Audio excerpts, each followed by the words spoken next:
രവിയേട്ടാ, ആ ഇങ്ങോട്ട് ഡ്രസ്സെല്ലാം മാറ്റിയിട്ട് ഞാൻ മോന് എവിടെ പോണെന്ന് പറഞ്ഞു അങ്ങനെയൊക്കെ. ആ അച്ഛാ പോവാ. ആ മോനെ പോവാ. ആ ശശിയേട്ടനോ? അച്ഛനെ കൂട്ടി അങ്ങോട്ട് വന്നേ.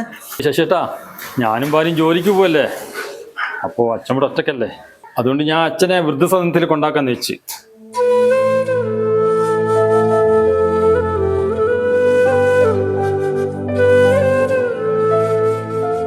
അത് വേണോടാ ഉണ്ണി. അല്ലാണ്ട് ഞാൻ എന്ത് ചെയ്യാനാ?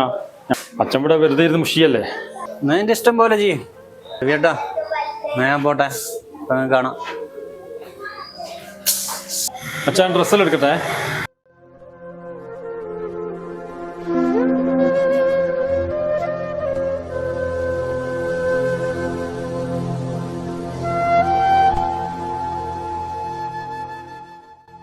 അച്ഛാ, ഞാൻ ഇവിടെ നിങ്ങളെ കൊണ്ടുപോയി ആക്കുന്നതിന് നിങ്ങളൊരു വിഷമം വിചാരിക്കരുത്.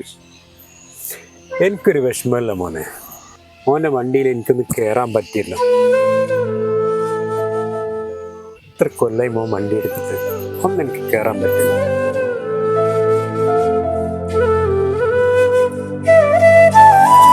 അച്ഛാ